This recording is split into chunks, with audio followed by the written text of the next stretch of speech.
الحمد لله وكفى والصلاة والسلام على من لا نبي بعده وعلى آله وأصحابه وبارك وسلم تسليما كثيرا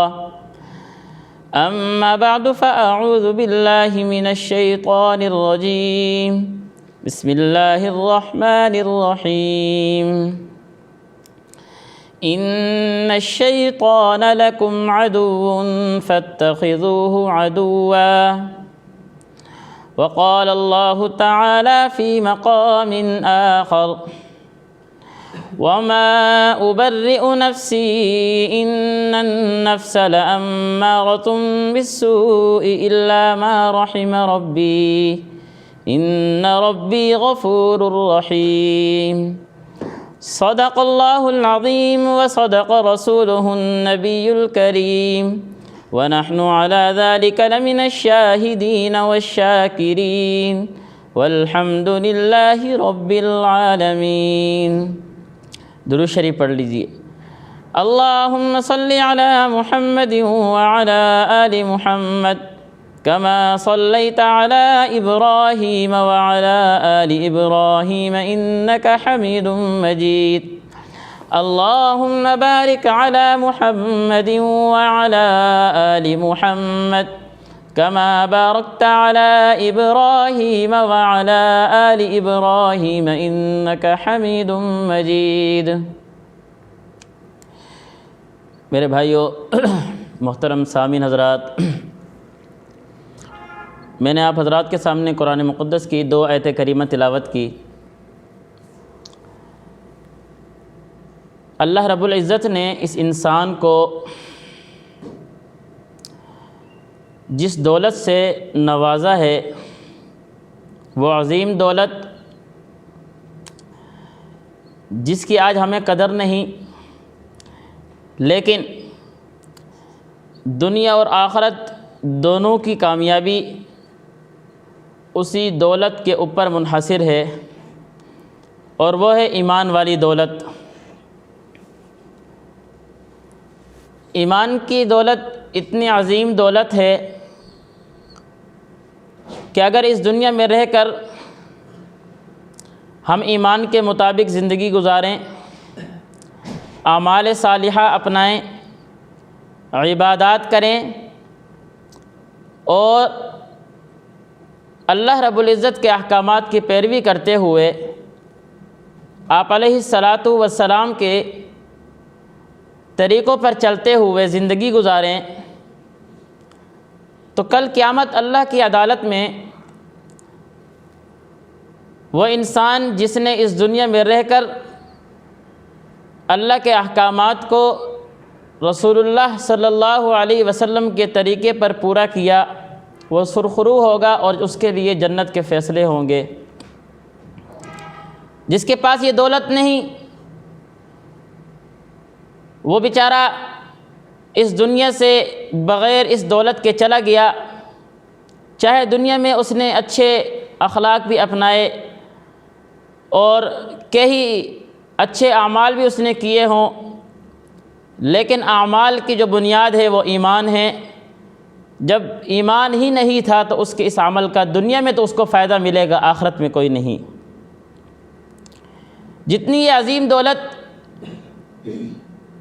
اس کا دشمن بھی اتنا ہی بڑا ہے۔ میں نے آج آپ حضرات کے سامنے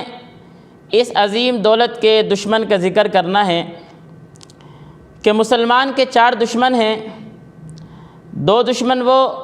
جو اس مسلمان کو نظر نہیں آتے، اور 2 دشمن وہ ہیں جو اس انسان کو، اس مسلمان کو نظر آتے ہیں۔ پہلے وہ 2 دشمن جو اس انسان کو نظر نہیں آتے، ان میں سے ایک نفس ہے اور دوسرا شیطان۔ کہ یہ نفس اور شیطان جب انسان اس نفس کی ماننا شروع کر دیتا ہے اور اس نفس کی پیروی شروع کر دیتا ہے، تو یہ ایسا دشمن ہے کہ انسان اگر اس کے کہنے پر چلتا رہے تو انسان کو پتہ اس ٹائم چلتا ہے جس ٹائم پانی سر سے گزر جاتا ہے۔ اسی طرح شیطان یہ وہ عظیم دشمن ہے کہ انسان کے ایمان پر اس طرح کا وار کرتا ہے کہ انسان اس کے وار کو اپنا بھی لیتا ہے اور اس کی پیروی بھی کرتا رہتا ہے، لیکن جب وہ کر گزرتا ہے پھر اس کو افسوس ہوتا ہے، لیکن اس ٹائم افسوس کا کوئی فائدہ نہیں۔ اور دو دشمن وہ جو اس انسان کو نظر آتے ہیں، ایک یہود و نصارہ، دوسرا منافق۔ منافق کا مطلب یعنی وہ انسان جو اس کا بغلی یار بنا رہا، اس کے ساتھ اٹھتا بیٹھتا رہا، اس کے ساتھ اس کا یارانہ رہا، لیکن اندر سے وہ اس انسان کے خلاف، اس دوست کے خلاف، اور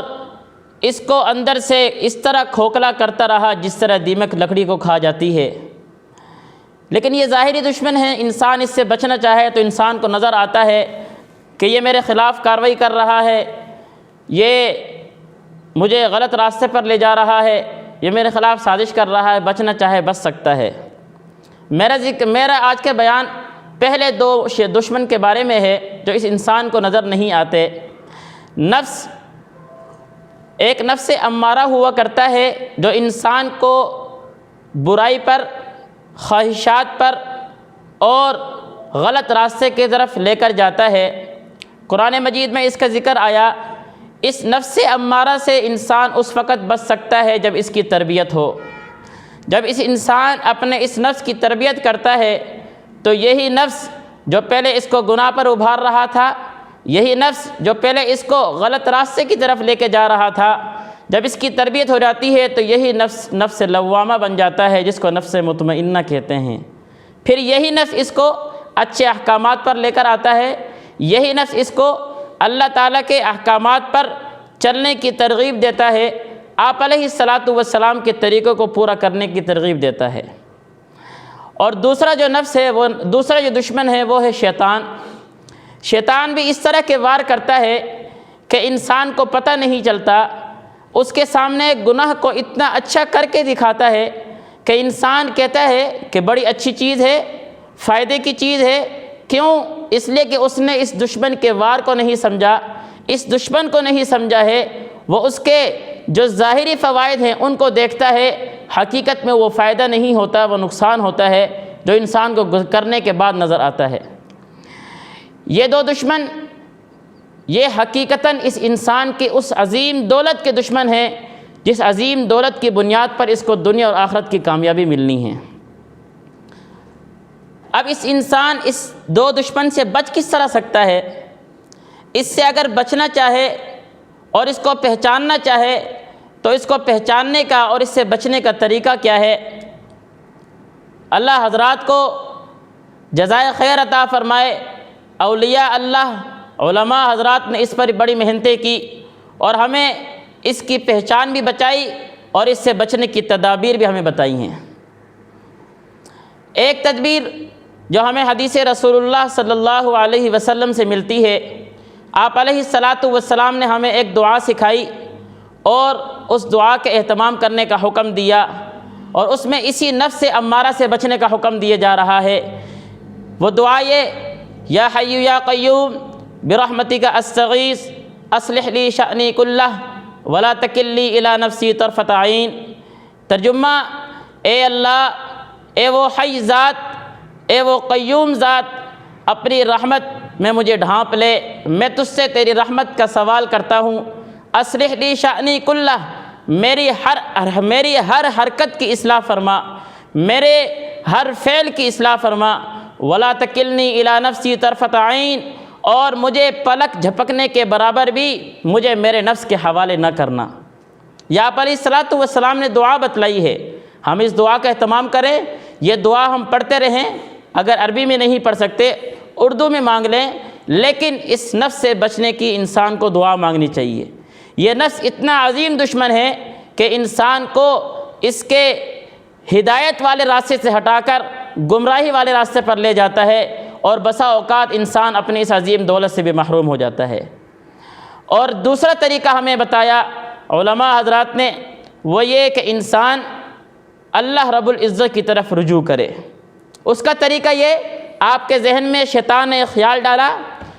نفس نے آپ کو ایک غلط راستے کی طرف اشارہ دیا،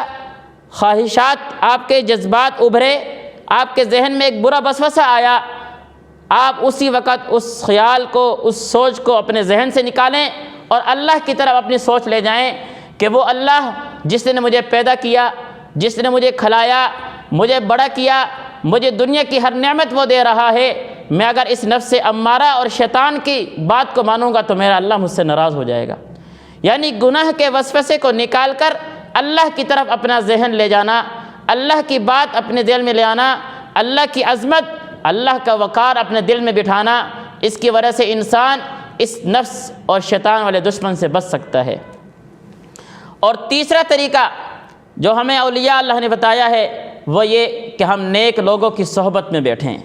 نیک مجالس اپنائیں، جو مجالس ہمیں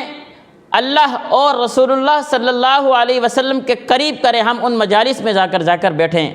درس قرآن سنیں، سیرت کے جو جلسے، سیرت کے جو پروگرام ہوا کرتے ہیں، اصلاحی پروگرام، ان پروگراموں میں انسان شرکت کرے، جس کی وجہ سے اولیاء اللہ کے نزدیک ہونے کی وجہ سے اللہ رب العزت صحبت اولیاء کی وجہ سے اس آدمی کو برے جو اس کے دشمن ہیں ایمان کے، ان سے اللہ اس کی حفاظت فرما لیں گے۔ اس کے بارے میں ایک واقعہ سنا کر بات ختم کرتا ہوں۔ حضرت امام راضی رحمۃ اللہ علیہ بہت بڑے علوم عقلیہ اور نقلیہ کے امام گزرے ہیں، بڑا اللہ نے ان کو نوازا تھا، عقلی دلائل بڑے تھے، ان کے زمانے میں دہریے بڑے تھے جو خدا کے بھی منکر ہوا کرتے ہیں، ان کا ان سے مناظرہ چلتا رہتا، بات چیت چلتی رہتی تھی، یہ دلائل سے ان کو ہرا دیا کرتے تھے، دلائل تھے، اللہ نے علم دیا تھا۔ ان کا ایک بزرگ سے تعلق جڑ گیا، جب یہ تعلق جڑا اور بزرگ کے پاس گئے بیعت ہونے کے لیے تو بزرگ نے کہا کہ شرط یہ ہے کہ جو علم تم نے حاصل کیا ہے اس علم کو تم فی الحال اس کو بھلا دو۔ انہوں نے کہا کہ میں نے اتنی محنت کر کے اس علم کو حاصل کیا ہے، میں اس کو کس طرح بھلا دوں، میں تو نہیں بھلاتا۔ انہوں نے کہا اگر نہیں بھلاتے تو پھر بیعت نہیں ہوتی۔ انہوں نے کہا ٹھیک ہے میں بیعت نہیں کرتا، وہاں سے اٹھ پڑے چل گئے۔ خیر وقت گزرتا گیا، چلتے گئے، آخری وقت ان کا آ گیا۔ اب علوم عقلیہ کے امام تھے، جس ٹائم آخر وقت آیا شیطان آ گیا۔ شیطان نے کہا آپ کے پاس اللہ کے وجود کی کیا دلیل ہے، کہ اللہ رب العزت موجود ہیں، اس کی کیا دلیل ہے؟ امام راضی رحمۃ اللہ علیہ کو اللہ نے علم دیا تھا، دلیل دیتے گئے، شیطان دلیل توڑتا گیا، ایک دلیل دی شیطان نے توڑ دی، دوسری دی شیطان نے توڑ دی، تیسری دی شیطان نے توڑ دی، 99 دلائل دیے، شیطان توڑتا چلا گیا۔ امام راضی بڑے پریشان ہیں کہ یہ کیسا آدمی، یہ کون سی چیز ہے، میں دلائل دے رہا ہوں یہ دلائل کو توڑ رہا ہے۔ بالآخر وہ بزرگوں کے ساتھ تعلق، اولیاء اللہ کے ساتھ اٹھنا بیٹھنا، آنا جانا، نیک لوگوں کی صحبت ان کو اس شیطان کے وار سے بچا لیا۔ فوراً ان بزرگ کو کیا ہے کشف ہوا کہ امام راضی رحمۃ اللہ علیہ کے پر اس وقت یہ حالات چل رہے ہیں۔ انہوں نے اسی ٹائم کہا اے راضی تو یہ کیوں نہیں کہتا کہ میں اللہ کو بغیر دلیل کے مانتا ہوں، اللہ اس روئے زمین میں بغیر دلیل کے موجود ہیں، اس کے لیے دلیل کی ضرورت ہی نہیں ہے، تو یہ بات کیوں نہیں کہتا؟ فوراً امام راضی رحمۃ اللہ علیہ کے کان میں یہ آواز پڑی، امام راضی رحمۃ اللہ نے فوراً جواب دیا کہ میں اللہ کو بغیر دلیل کے مانتا ہوں۔ اب آخری وقت ہے، شیطان وار کر رہا ہے، اور اس موقع پر انسان ایمان سے اگر ہاتھ دھو بیٹھے، کوئی غلط زبان سے بات نکال لے اور انسان کی موت آ جائے تو ساری زندگی کا سرمایہ، جتنے اعمال کی، عبادات کی، ساری ضائع ہو جاتی ہیں۔ لیکن اللہ نے نیک اولیاء اللہ کی صحبت کی برکت سے شیطان کے وار سے اور اس کے دشمن سے بچا لیا۔ یہ کہ انسان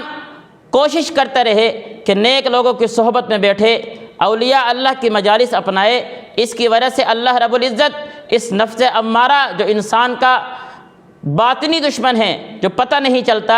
اس سے بھی انسان کو بچا دیتے ہیں، اور دوسرا دشمن شیطان جس کے وار کا انسان کو پتہ نہیں چلتا، اللہ اس سے بھی اس کی حفاظت فرما لیتے ہیں۔ اللہ رب العزت ہم سب کی